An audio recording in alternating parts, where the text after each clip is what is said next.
Adão e Eva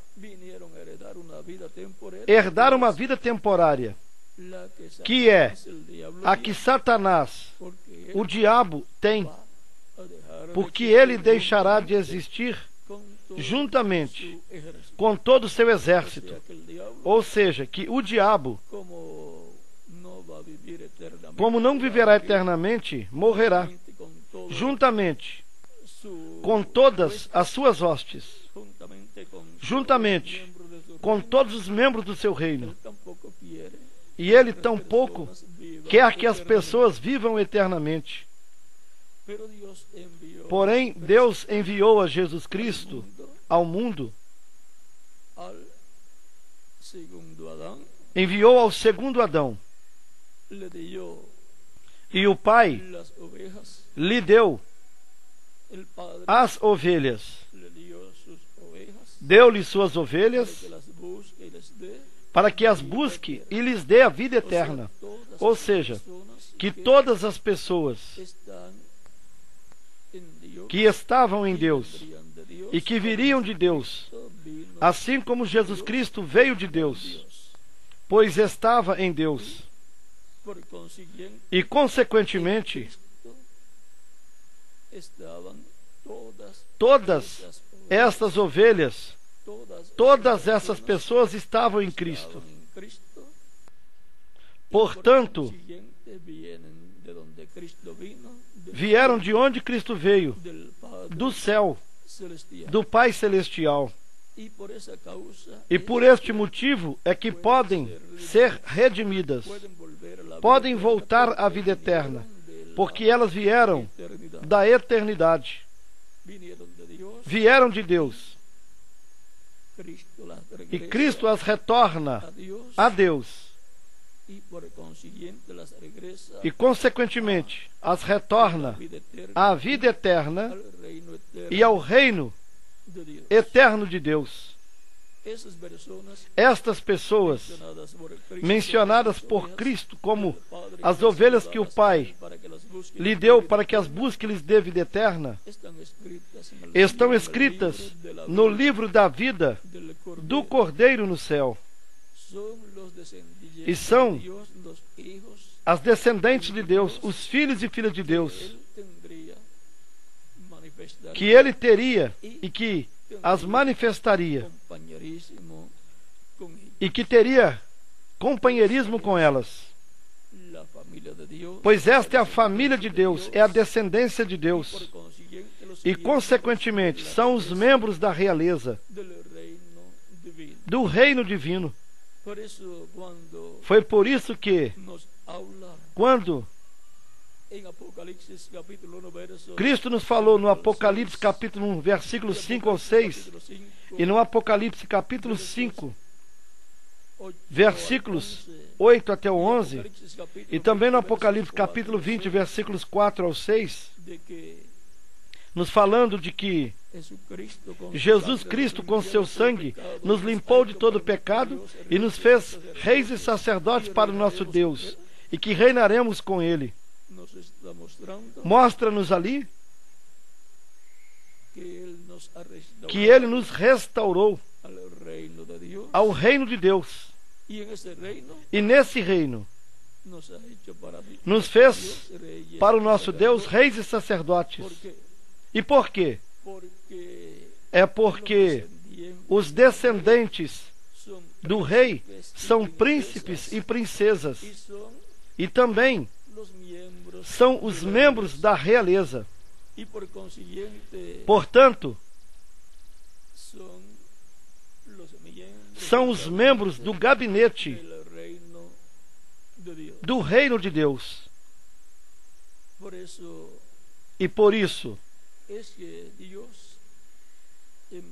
é que Deus enviou a Jesus Cristo,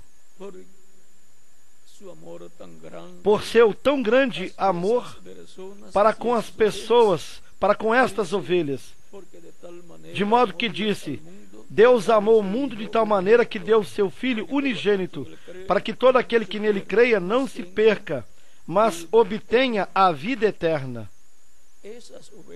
E essas ovelhas são aquelas que escutariam a voz de Cristo, creriam nele e o receberiam como seu único e suficiente Salvador. E para estas pessoas, Jesus Cristo é o único e suficiente Salvador. Para essas pessoas, Jesus Cristo é a porta do reino de Deus, a porta do redil do Senhor. E para essas pessoas, Jesus Cristo é tudo. E é o seu Redentor, o seu Salvador. E continuemos lendo aqui em São Mateus, no capítulo 18, já lemos no versículo 11. Agora passemos ao versículo 12, até o versículo 14, onde segue dizendo: E que vos parece?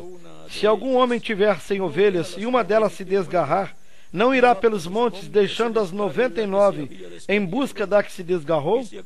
E se porventura a acha, em verdade vos digo que maior prazer tem por aquela do que pelas 99 que não se desgarraram. Assim também não é a vontade de vosso Pai que está nos céus que um desses pequeninos se perca. Não é a vontade de Deus, do Pai, que se perca uma destas ovelhas do Pai, que foram dadas a Cristo, para que as busque e lhes dê a vida eterna. Por isso é que foram dadas a Cristo, para que ele as busque e lhes dê a vida eterna. Porque não é a vontade do Pai Celestial que se percam. E se não é a vontade dele que se perca, então ele tem que prover um caminho de salvação e abrir uma porta de entrada no reino de Deus, de regresso à casa do Pai Celestial. Cristo é a porta do reino de Deus. Cristo é a porta do aprisco. E ele disse: Eu sou a porta, e quem entrar por mim será salvo. São João capítulo 10, versículo 9. Essa é a porta da qual Cristo deu as chaves para São Pedro, no capítulo 16 de São Mateus. Lhe deu as chaves do reino dos céus. Ele as deu a São Pedro. E se deu as chaves do reino dos céus para abrir uma porta, para que você teria uma chave, se não houver uma fechadura de uma porta, a qual terá que ser aberta? Assim é que, no dia de Pentecostes, São Pedro abriu a porta do reino dos céus, abrindo o mistério da vinda do Senhor e da sua morte lá na cruz do Calvário. E o mistério de Cristo, de que Deus fez a Jesus o Senhor e Cristo, pois em Cristo habita e habitará eternamente a plenitude de Deus. E o que significa isso? Pai, Filho e Espírito Santo morava em Jesus Cristo. A plenitude de Deus morava e morará eternamente em Jesus Cristo. Porque o Pai, a Deus lhe agradou que nele morasse a plenitude da deidade, da divindade, que é Pai, Filho e Espírito Santo. Este é o mistério de Deus o Pai e de Cristo, do qual São Paulo nos fala na sua carta aos Colossenses, no capítulo 2, versículos 2 e 3, e do qual ele disse: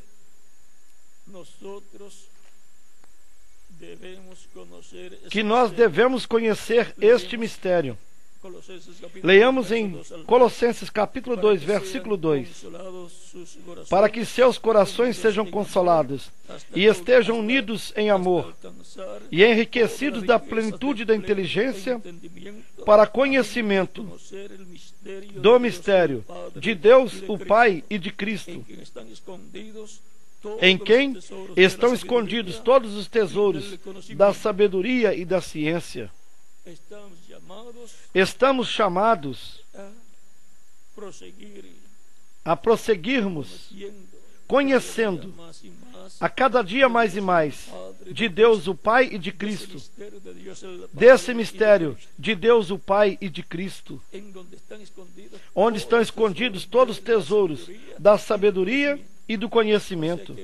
Ou seja, que quanto mais a pessoa obtém conhecimento de Deus o Pai e de Cristo, mais ela se enche de sabedoria e de conhecimentos divinos. A sabedoria e o conhecimento divino está mais alto do que o conhecimento e sabedoria terrena. A ciência de Deus é mais alta do que a ciência dos homens. E vejam também, para que tenham um quadro mais claro de quem é Jesus Cristo, o segundo Adão, por meio de quem Deus está criando uma nova raça e com vida eterna, para o qual primeiramente tem que se nascer em outra dimensão e com vida eterna, assim como o segundo Adão, que veio de outra dimensão, da dimensão angelical, veio de Deus, e que tem o seu corpo angelical antes de vir na terra, em carne humana. E, antes de nascer o seu corpo de carne, que lhe foi colocado por nome Jesus, Cristo já existia, e existia desde antes da fundação do mundo. E por isso ele disse para os judeus: Abraão, vosso pai, desejou ver o meu dia, ouviu e se alegrou. E disseram-lhe os judeus: ainda não tens 50 anos e dizes ter visto Abraão? Ou seja, queriam dizer que isso era impossível, que ele estava mentindo. Ele não estava mentindo, mas dizendo a verdade. E disse-lhes: antes que Abraão existisse, eu sou. E como Cristo era antes de Abraão, ele era o anjo do pacto, o anjo de Deus, o qual apareceu para os profetas, e é o mesmo que era chamado de homem ou varão, um homem de outra dimensão, o anjo do pacto ou anjo de Deus. Esse é Cristo no seu corpo angelical. Ele era antes de Abraão e também antes de Adão.